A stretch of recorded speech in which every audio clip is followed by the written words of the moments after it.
Hello hi welcome back to YouTube. ഇന്നല്ലേ നമുക്കൊരു character sketch എങ്ങനെ വൃത്തിക്കും വെടുപ്പിനും എഴുതാന്നുള്ളത് നോക്കാം. നമ്മൾ എത്രയോ വർഷങ്ങളായിട്ട് പഠിച്ചു വരുന്ന ഒരു സാധനമാണ് ഈ ക്യാരക്ടർ സ്കെച്ച് എന്ന് പറയുന്നത്. നിങ്ങൾ കഴിഞ്ഞ വർഷത്തെ ക്വസ്റ്റ്യൻ പേപ്പറുകൾ എടുത്ത് നോക്കി കഴിഞ്ഞാൽ എല്ലാ പ്രാവശ്യം മുടങ്ങാതെ ചോദിക്കുന്ന ഒരു സാധനമാണ് ഈ ക്യാരക്ടർ സ്കെച്ച് എന്ന് പറയുന്നത്.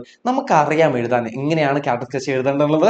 നമുക്ക് ഒരുപാട് നാളായിട്ട് അറിയാം, ഒരുപാട് ക്ലാസ്സുകളായിട്ട് നമ്മൾ പഠിച്ചിട്ടുള്ളതാണ്. പക്ഷേ വിചാരിച്ച പോലെ ഇടയ്ക്ക് നമുക്ക് മാർക്ക് കിട്ടാറില്ല.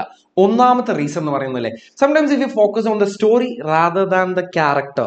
സോ ക്യാരക്ടർ സ്കെച്ച് ചോദിച്ചു കഴിഞ്ഞാൽ കംപ്ലീറ്റ് ഫോക്കസ് പോകേണ്ടത് ക്യാരക്ടറിലേക്കാണ്, സ്റ്റോറിയിലുള്ള ഇവന്റ്സിലേക്കല്ല. കഥയിൽ എന്താണോ നടന്നത് അതിലേക്കല്ല നമ്മുടെ ഫോക്കസ് പോകേണ്ടത്, ക്യാരക്ടറിലേക്കാണ് ഫോക്കസ് പോകേണ്ടത്. സോ ക്യാരക്ടർ സ്കെച്ചിൽ നമുക്ക് അനാവശ്യമായിട്ട് നമ്മുടെ സ്റ്റോറിയിലെ ഇവന്റ്സ് വേണ്ടാന്ന് ഞാൻ പറഞ്ഞു. പക്ഷേ എന്താണ് ഈ ക്യാരക്ടർ സ്കെച്ചിൽ വേണ്ടത് എന്നുള്ളത് നമ്മൾ അറിഞ്ഞിരിക്കേണ്ടത്. അതാണ് നാം ഫണ്ടമെന്റലി എന്ന് പറയാൻ പോകുന്നത്. ഓക്കെ, സോ ബേസിക് ആയിട്ട് വേണ്ട കാര്യങ്ങൾ ഞാൻ പറഞ്ഞുതരാം. കഥാപാത്രത്തിന്റെ പേര് എന്താണ്, ക്യാരക്ടറിന്റെ നെയിം എന്ന് പറഞ്ഞുകൊണ്ടാണ് നമ്മൾ തുടങ്ങുന്നത്. ഇനി ക്യാരക്ടർ ആരാണ് എന്നുള്ളത് പറയാം. അത് പ്രൊട്ടാഗണിസ്റ്റ് ആണോ ആന്റഗണിസ്റ്റ് ആണോ എന്നുള്ളതൊക്കെ പറയാം. സോ പ്രൊട്ടാഗണിസ്റ്റ് എന്ന് പറയുന്നത് നമ്മുടെ സെൻട്രൽ ക്യാരക്ടർ ആകുന്ന സമയത്താണ്, അല്ലെങ്കിൽ സെൻട്രൽ ക്യാരക്ടർ എന്ന് തന്നെ പറഞ്ഞാൽ മതി. സെൻട്രൽ ക്യാരക്ടറിനാണ് നമ്മൾ പ്രൊട്ടാഗണിസ്റ്റ് എന്ന് പറയുന്നത്. ഇനി സെൻട്രൽ ക്യാരക്ടർ അല്ല എന്നുണ്ടെങ്കിൽ സെൻട്രൽ ക്യാരക്ടറിന്റെ ആരാണ് ഈ കഥാപാത്രം എന്നുള്ളത്, അച്ഛനാണോ അമ്മയാണോ ഭാര്യയാണോ ആരാണെന്നുള്ളത്, വൈഫാണോ എന്നുള്ളത് നമ്മൾ മെൻഷൻ ചെയ്യുക. അതാണ് രണ്ടാമത്തെ പരിപാടി എന്ന് പറയുന്നത്. പിന്നെ ഏജ് എല്ലാ സമയത്തും അവിടെ മെൻഷൻ ചെയ്യണമെന്നില്ല. പക്ഷെ ഏകദേശം നമുക്ക് അറിയാന്നുണ്ടെങ്കിൽ ക്യാരക്ടറിന്റെ ഏകദേശം ജോബ് റോളോ അല്ലെങ്കിൽ സ്റ്റുഡന്റ് ആണോ അങ്ങനെ എന്തെങ്കിലും അറിയാന്നുണ്ടെങ്കിൽ അത് നമുക്ക് മെൻഷൻ ചെയ്യാൻ വേണ്ടി പറ്റും. ഇത് ഏതൊരു ക്യാരക്ടർ സ്കെച്ച് ചോദിച്ചു കഴിഞ്ഞാൽ നമുക്ക് ഈ ഒരു ഫോർമാറ്റിൽ തന്നെ എഴുതാൻ വേണ്ടി പറ്റും. ഇതിന് സ്ട്രിക്റ്റ് ആയിട്ടുള്ള റൂൾസ് ഒന്നുമില്ല, നിങ്ങൾ ഇത് തന്നെ ഫോളോ ചെയ്യണമെന്നില്ല. പക്ഷെ ഇത്രയും കാര്യങ്ങളാണ് അവിടെ വേണ്ടത് എന്നുള്ളത് മനസ്സിലാക്കാം. സോ ഒന്നാമത് ബേസിക് എല്ലാം കവർ ചെയ്തു. രണ്ട്, അപ്പിയറൻസിനെ കുറിച്ച് മെൻഷൻ ചെയ്യാൻ വേണ്ടി പറ്റണം. സോ നമ്മുടെ കഥയിൽ വളരെ യുണീക്ക് ആയിട്ടുള്ള എന്തെങ്കിലും ഫിസിക്കൽ ഫീച്ചേഴ്സ്, കാണാൻ എങ്ങനെയാണ്, മുടിയുടെ നീളം, മുടിയുടെ കളറ്, കണ്ണിന്റെ നിറം, തൊലിയുടെ നിറം, വണ്ണം, നീളം, ഇത്രയും കാര്യങ്ങൾ അവിടെ പറയുന്നുണ്ടെങ്കിൽ മാത്രം നിങ്ങൾ ഊഹിച്ചെഴുതണ്ട ഏകദേശം മുടിയുടെ നീളം ഇത്ര ആയിരിക്കും, ഏകദേശം വണ്ണം ഇത്ര ആയിരിക്കും എന്നൊന്നും എഴുതണ്ട. യുണീക്കായ ഫിസിക്കൽ ഫീച്ചേഴ്സ് നമ്മുടെ കഥയിൽ പറയുന്നുണ്ടെങ്കിൽ മാത്രം അതിനെ മെൻഷൻ ചെയ്യുക. സോ ബേസിക്സ് നിന്ന് സ്റ്റാർട്ട് ചെയ്യുക, ഒരു 1-2 സെന്റൻസിൽ ബേസിക്സ് കവർ ചെയ്യുക. രണ്ടാമത്തെ കാര്യം അപ്പിയറൻസ് എങ്ങനെയാണെന്ന് പറയാ, കവർ ചെയ്യുക. മെയിൻ ആയിട്ടുള്ള പോയിന്റ് പേഴ്സണാലിറ്റിയാണ്. ഒരു ക്യാരക്ടർ സ്കെച്ചിൽ ഏറ്റവും ഇമ്പോർട്ടന്റ് ആയിട്ടുള്ള വേണ്ടത് ആ കഥാപാത്രത്തിന്റെ സ്വഭാവ വിശേഷണം എന്താണെന്നുള്ളതാണ്, ക്യാരക്ടർ എന്താണെന്നുള്ളതാണ് അവിടെ പറയേണ്ടത്. ചില കേസുകളിൽ നമ്മൾക്ക് ഈ പറഞ്ഞ പോലെയുള്ള അപ്പിയറൻസിനെ കുറിച്ച് അവിടെ മെൻഷൻ ചെയ്യുന്നുണ്ടാവില്ല, ഏജിനെ കുറിച്ച് മെൻഷൻ ചെയ്യുന്നുണ്ടാവില്ല. പക്ഷെ എല്ലാ കഥാപാത്രങ്ങളെ കുറിച്ചും കൃത്യമായിട്ടുള്ള അതിന്റെ സ്വഭാവ വിശേഷണത്തിനെ കുറിച്ച് അവിടെ പറയുന്നുണ്ട്. സോ എക്സാമ്പിൾ ആയിട്ട് നമുക്കൊരു 3 to 5 പേഴ്സണൽ ട്രേറ്റ്സ് എല്ലാ ക്യാരക്ടറിനെ കുറിച്ചും നമുക്ക് പറയാൻ പറ്റും. അത് ബ്രേവ് ആണോ, ലോയൽ ആണോ, സർക്കാസ്റ്റിക് ആണോ, ഇത്രയും കാര്യങ്ങൾ അവിടെ പറയുന്നുണ്ടാവും. കോൺഫിഡന്റ് ആണോ, ഡിറ്റർമിനന്റ് ആണോ, വെറ്റ്ഫുൾ ആണോ. സോ ഒരുപാട് ക്യാരക്ടറിന്റെ ക്വാളിറ്റീസും ട്രേറ്റ്സുകളും അവിടെ പറയുന്നുണ്ടാവും. സോ അതാണ് ഏറ്റവും ഇമ്പോർട്ടന്റ് ആയിട്ടുള്ളത്. നിങ്ങൾ കഥ വെറുതെ എഴുതി വെച്ചുകൊണ്ട് നിങ്ങൾക്ക് മാർക്ക് കിട്ടൂല. എല്ലാം ഇരിക്കുന്നത് ആ പേഴ്സണാലിറ്റിനെ നിങ്ങൾ എങ്ങനെ പറയുന്നു. ഇനി ഈ പേഴ്സണാലിറ്റിയെ വാലിഡേറ്റ് ചെയ്യാൻ വേണ്ടിയിട്ട് നമ്മൾ പറയണം എന്റെ ക്യാരക്ടർ എന്ന് പറയുന്നത് വളരെ കോൺഫിഡന്റ് ആയിട്ടുള്ളവരാണ്. എങ്ങനെ നമുക്ക് സബ്സ്റ്റാൻഷിയേറ്റ് ചെയ്യാൻ പറ്റും, എങ്ങനെ വാലിഡേറ്റ് ചെയ്യാൻ പറ്റും.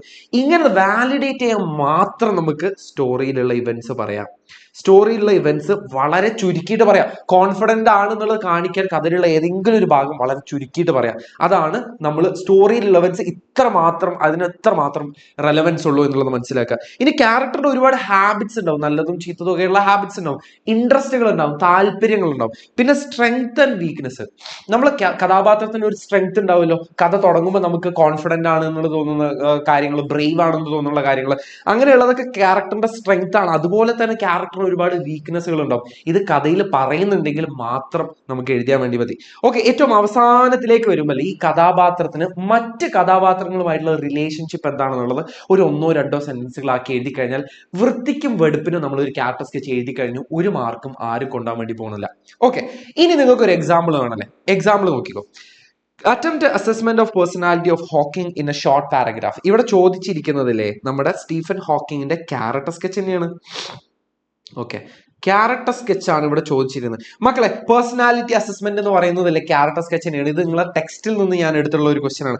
സോ സ്റ്റീഫൻ ഹോക്കിങ്ങിന്റെ കഥാപാത്ര നിരൂപണം എങ്ങനെയാണ് എഴുതാമെന്ന് സാറ് നിങ്ങൾ എന്നോട് ചോദിക്കല്ലേ. കാരണം ഇതൊരു കഥയല്ല, ഇവിടെ നമ്മൾ പഠിച്ചിട്ടുള്ളത് ഒരു പ്രൊഫൈലാണ്.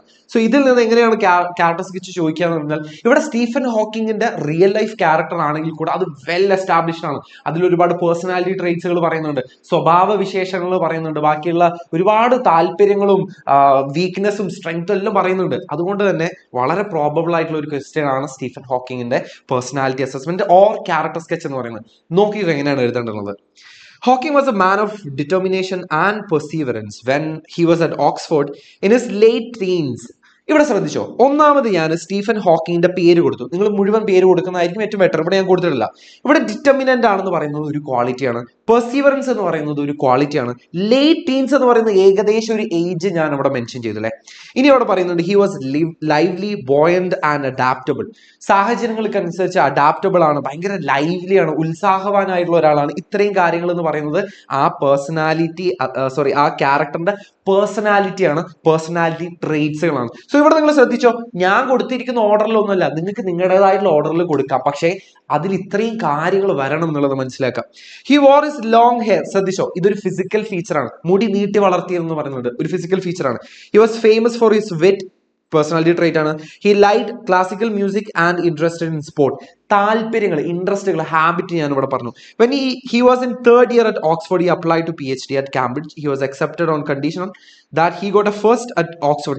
ഇവിടെ നിങ്ങൾ ശ്രദ്ധിച്ചോ, ഞാൻ ഈ പറഞ്ഞ ക്യാരക്ടർ പേഴ്സണാലിറ്റി ട്രേറ്റുകളൊക്കെ വാലിഡേറ്റ് ചെയ്യാൻ വേണ്ടിയിട്ടില്ലേ ഞാൻ കഥയിലുള്ള അല്ലെങ്കിൽ പ്രൊഫൈലിലുള്ള ഒരു സംഭവം, ഒരു ഇവന്റ് മെൻഷൻ ചെയ്യുന്നുണ്ട്. നോക്കിക്കോ. But during the examination he had only border line marks between first and second. ഇവിടെ ഓൾസോ ആ ഒരു ക്യാരക്ടറിന് കോൺഫിഡൻസ് കുറയുന്നതും നമ്മളൊരു വീക്ക്നെസ് ആയിട്ട് കൂടെ പറയുന്നുണ്ട്. അപ്പൊ സ്ട്രെങ്ത്തും വീക്ക്നെസ്സും നമുക്ക് ഇവിടെ പറയാൻ പറ്റും. The examiner summoned him and asked him about his plan. He told them bluntly. അതായത് വലിയൊരു കൂസലൊന്നും ഇല്ലാതെ ചുമ്മാ അങ്ങോട്ട് പറഞ്ഞു. അതായത് ഈ എക്സാമിന് ഫസ്റ്റ് കിട്ടിയെങ്കിൽ മാത്രമേ കാംബ്രിഡ്ജ് യൂണിവേഴ്സിറ്റിയിൽ അദ്ദേഹത്തിന് PhD എടുക്കാൻ വേണ്ടി പറ്റുള്ളൂ. സോ ഈ ഇന്റർവ്യൂ സമയത്ത് അദ്ദേഹം ഫസ്റ്റിന് സെക്കൻഡിൽ നടുക്കാണ് അതിന്റെ റിസൾട്ട് വന്നത്. സോ ഇന്റർവ്യൂവിൽ ചോദിച്ച ഒരു ക്വസ്റ്റ്യൻ അദ്ദേഹം ആൻസർ ചെയ്യുന്നത്, if I get a first I shall go to Cambridge, if I receive a second I will remain at Oxford. എനിക്ക് ഫസ്റ്റ് തന്നെങ്കിൽ മാത്രമേ എനിക്ക് കാംബ്രിഡ്ജിലേക്ക് പോകാൻ പറ്റൂ. വളരെ സില്ലി ആയിട്ടാണ് അദ്ദേഹം പറയുന്നത്. ഇത് എന്തിനാണ് കാണിക്കുന്നത്? അദ്ദേഹത്തിന്റെ ഒരു വിറ്റ്ഫുൾ നേച്ചറാണ്, അദ്ദേഹത്തിന്റെ ഒരു സർക്കാസ്റ്റിക് നേച്ചറാണ്. വിറ്റ്ഫുൾ ആണെന്ന് ഞാൻ നേരത്തെ പറഞ്ഞു, സർക്കാസ്റ്റിക് ആണെന്ന് ഞാൻ നേരത്തെ പറഞ്ഞു. അപ്പൊ ഈ രണ്ട് കാര്യങ്ങളെ ഞാൻ സബ്സ്റ്റാൻഷിയേറ്റ് ചെയ്യാൻ വേണ്ടിയിട്ട്, വാലിഡേറ്റ് ചെയ്യാൻ കഥയിലുള്ള പ്രൊഫൈലുള്ള ഒരു ഭാഗം ഞാൻ എടുത്ത് പറയണം. They gave him a first and he went to Cambridge. This shows how frank and open he was. എത്രത്തോളം തുറന്ന മനസ്സുള്ള ഒരാളാണെന്നുള്ളതും എത്രത്തോളം ഫ്രാങ്ക് ആണെന്നുള്ളതാണ് ഇത് കാണിക്കുന്നത്. When he was at 21, he contracted a rare disease which caused disintegration of the nerve cells of his spinal cord and brain. ഈ അസുഖം വന്ന കാര്യം അമയോട്രോഫിക് ലാറ്ററൽ സ്ലിറോസിസ് എന്നുള്ളതായിരുന്നു അസുഖത്തിന്റെ പേര്. നിങ്ങൾ എത്ര പേര് ഓർക്കുന്നുണ്ടെന്ന് അറിയില്ല, അതാണ് അസുഖത്തിന്റെ പേര് എന്ന് പറയുന്നത്. He walked around with a cane supporting himself against a wall. His speech was impaired, but nothing stopped from achieving what he wanted. അദ്ദേഹത്തിന്റെ പെർസീവറൻസ് കാണിക്കാൻ വേണ്ടിയിട്ട് എത്രത്തോളം ആ ഒരു ഗോളിന്, ജീവിതത്തിലുള്ള ഒരു ഗോളിന് എത്രത്തോളം അദ്ദേഹം ഫൈറ്റ് ചെയ്യുന്നു എന്നുള്ളതാണ് കാണിക്കുന്നത്. ഇനി ജെയിൻ വൈൽഡുമായിട്ടുള്ള റിലേഷൻ കാണിക്കണം. ഞാൻ അവസാനത്തിലേക്ക് പറഞ്ഞു, മറ്റുള്ള ക്യാരക്ടേഴ്സുമായിട്ടുള്ള ബന്ധം. ജെയിൻ വൈൽഡുമായിട്ടുള്ള കല്യാണത്തിനെ കുറിച്ച് പറയുന്നുണ്ട്.